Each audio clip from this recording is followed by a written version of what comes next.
حضرت خضر علیہ السلام کے بارے میں وضاحت کریں کہ وہ حیات ہیں کہاں ہیں، اور وہ نبی ہیں یا ولی۔ حضرت خضر علیہ السلام کے بارے میں اختلاف ہے، وہ نبی ہیں یا نہیں، لیکن اعلی حضرت فاضل بریلوی نے ایک سوال کے جواب میں بڑے دلائل سے یہ بتایا کہ حضرت خضر علیہ السلام نبی ہیں۔ یہ بہرحال ہمارا مشرب یہ، وہ زندہ ہیں، بالکل زندہ ہیں۔ وہ حضرت موسیٰ علیہ السلام کے واقعے میں ان کا ذکر موجود ہے، وہ زندہ ہیں۔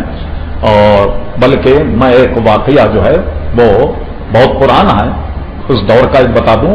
دمشق میں ایک مسجد، اس مسجد کا نام ہی خضر علیہ السلام کا مصلی ہے، مصلی خضر، اور اس کو جامع مسجد دمشق بھی کہا جاتا ہے۔ یہ جو آپ نے حدیثوں میں پڑھا ہوگا کہ اس کے مشرقی مینار پر عیسیٰ علیہ السلام آسمان سے نازل ہوں گے نماز فجر میں، جبکہ نماز فجر کی اقامت ہو چکی ہوگی۔ اس مسجد کو مصلی خضر بھی کہتے ہیں۔ یہ بنی امیہ کا حکمراں گزرا جس کا نام ولید بن عبد الملک۔ یہ ایک مرتبہ جو حکمراں تھا تو اس مسجد میں آئے، اور آنے کے بعد سپاہیوں کو کہا کہ خبردار کسی کو گھسنے مت دینا، کہ میں اکیلا اس مسجد میں نماز پڑھوں گا۔ ولید جب اندر آیا نماز پڑھنے لگا، دیکھا کہ اس کے تھوڑے سے فاصلے پر ایک صاحب نماز پڑھ رہے، تو پورا جلا رہا ہے۔ میں جو سپاہیوں کو منع کیا تھا کسی کو اندر مت بھیجنا، تو بہت برہم ہوا۔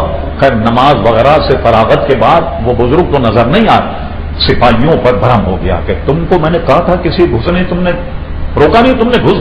سب نے بتایا کہ صاحب وہ عام آدمی نہیں ہے، وہ حضرت خضر علیہ السلام ہیں جو روزانہ اس مسجد میں آن کر کے نماز پڑھتے ہیں۔